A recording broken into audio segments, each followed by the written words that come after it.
So I have a lot of stories to tell, and I feel like YouTube would be a good medium for, just letting those stories out into the world. This is the story of the time I had to ride a bus day and night for 3 days straight. I think it was almost 4 days, but luckily the day had just started that next day, so it wasn't.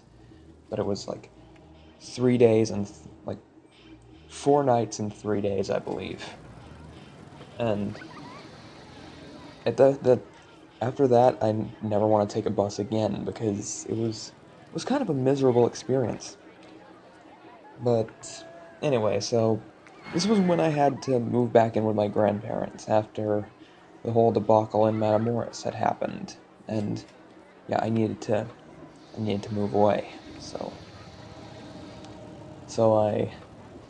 my mother and her fiance now, Justin, so helped me get a bus ticket to go back to Texas to live with my grandparents.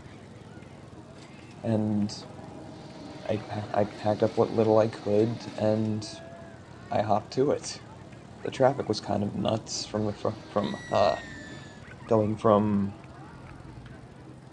I can't remember. I think it was like Allentown, from going to like Allentown to New York City, where I'd go to the my first bus stop.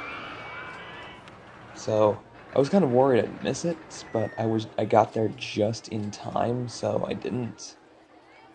And funny thing is, I didn't get a luggage bag, a luggage tag. So yeah, I almost got my luggage thrown off, which would have been a nightmare. But I didn't. I eventually got a luggage tag when I heard someone be like, "Hey, you need a luggage tag for this." I was like, "Well, I need to get on my bus now," and they're like, "It won't take that long." So I get a luggage tag. But that's that happened later. Like first leg of the trip, I'm just like, man, I'm bored. So I pass the time. I get out my 3DS and I played Mega Man 2, the Virtual Console port. Play that for a bit, and this dude comes up behind me, like going up front. I like tapped my shoulder and was like, "Hey, good game, man. Good choice." I'm just like, "Oh, thanks." At the next stop, I get to talking to this guy again, and apparently, this guy had met Tommy Wiseau and the dude who played Mark, and he got a signed copy of The Disaster Artist, and they threw football around. I also met this one girl who had glasses and this one girl who was pregnant. These three were great. They were the only reason why I kind of stayed sane on that bus trip because it it was a nightmare. I wasn't sleeping well. I wasn't eating very much. My mother gave me some money so I could eat while we were going, but while I was heading back there, so I'd always have something to eat whenever we stopped to get something. Like one of those bus stops where it's just like, all right, you have so however much time to eat and go to the bathroom, do whatever you need. But yeah, I had money to get food, so I wasn't going completely hungry. I had stuff to eat. It's just few and far between because these legs of the journey were crazy.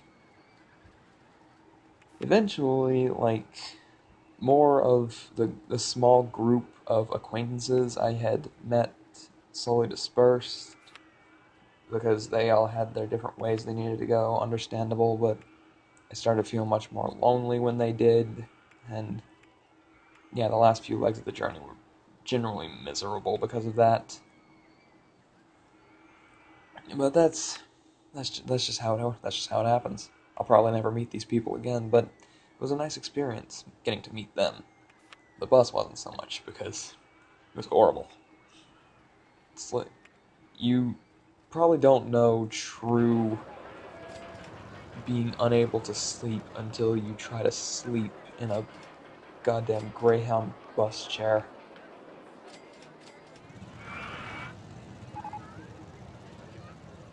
It was it was an experience that I hope I never have to relive.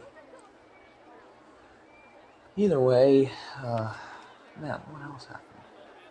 Oh yeah, there were all sorts of things. Like we stopped in this shady ass town that looked like run down Skid Row with a lot of shady looking people. The bathrooms in the bus terminal were out of order, so I had to go across the street to this even shadier looking goddamn convenience store. It was so shady. The register, like the entire checkout counter, was coated in glass, and I'm just like, I do not want to be here any longer. I feel so uncomfortable. I feel so just I I feel unsafe here. So I went to the bathroom. They had to give me a key for the bathroom for whatever reason. I guess maybe people would have done drugs if they didn't have a key in the bathroom. But still, disgusting place, disgusting bathroom, and it kind of sucks that we had to stay at that place the longest. It was like the longest layover, and it was hell. But either way, it was 3 days and 4 nights on the road of just just taking this bus, almost always bored, senseless, just miserable the entire time, barely getting any sleep, barely getting anything to eat. It was a nightmare, and I hope to never experience that again in my life. But that's about it. And yeah, I hope you enjoyed that story. Whoops. Oh, whatever. Story time with Blythe comes to an end at this point. I'll have other stories to tell at some other date when I come to remember these and just want to get them off my chest, you know? My chests, because I have multiple. But anyway, good night, and I hope you don't have, and none of you have to experience that as well.